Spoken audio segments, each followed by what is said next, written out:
No, zvuk, který nevěstí nic dobrého. V tomto případě vychází zde v oblasti řemenice alternátorů. A po proměření napětí, a jelikož občas problikává i červená kontrolka baterie, tak ten problém bude na straně alternátoru, který teď vyměním. Tady je pak dobrá jedna věc. A to je přístup k tomu alternátoru. Když tady odpojíte ty hadice, tak se tam vejde ještě motor z Felicie.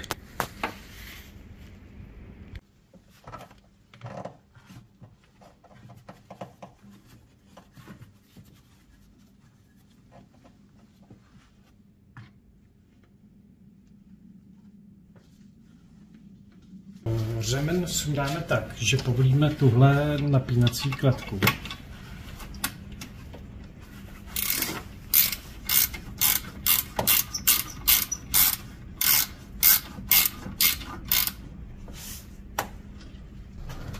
Tady stačí povolit a takhle nadzvednout, jo. A už můžeme sundat ten řemen, ale já to vyšroubuju celý.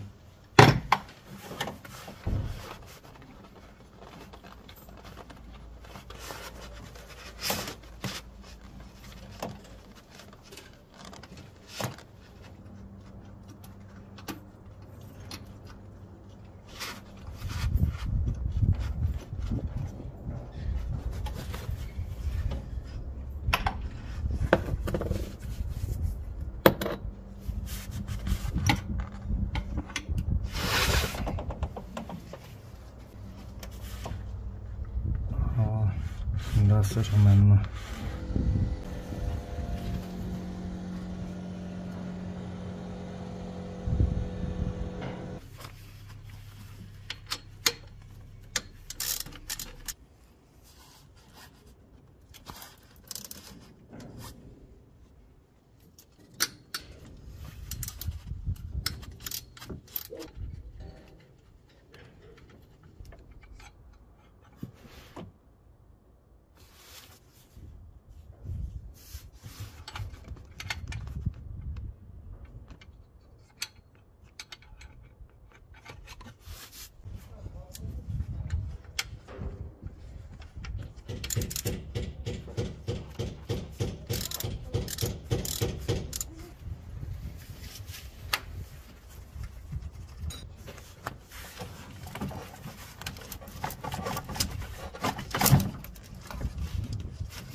Jak potřebuju to... Tohle chcete vyndat, jo? No potřebuju to nasadit na tohle a tady tím to odmontovat, ale nevím, kde je nástavec. 근데 저거 이게 살짝 쓰기네. 이게 살짝 이게 튀게 돼서 이게 밑고 그럼 싶으시대. 이게 탈크를 이렇게 되는 거네. 이게 약간 벨 işte in bu tady. Ha, tady. Tam... Tady tam. Ne, tam ne. Ne, tady. Hala. Takhle, hala. Takhle. Tam... Tady ještě imbus. Tam není imbus. Já, kamarád má. Tyko nerech jo, bude vychýt.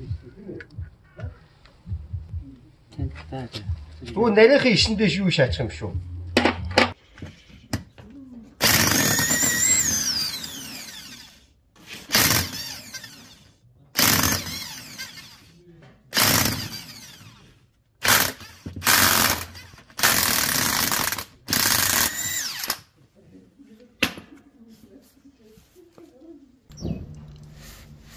Takže alternátor je venku, vypadá to, že je v pořádku, špatná byla tahle volnoběžka, řemenice, testová spojka, chcete-li, která jde demontovat jen pomocí rázového utahováku, který jsem měl, a imbusu, který jsem neměl, ten mi půjčili Mongolci, takže to, že se tady vedle vysrali, je zapomenuto. No a Teď už stačí jen namontovat novou. A může se jezdit. Das. Ty vole, co to je?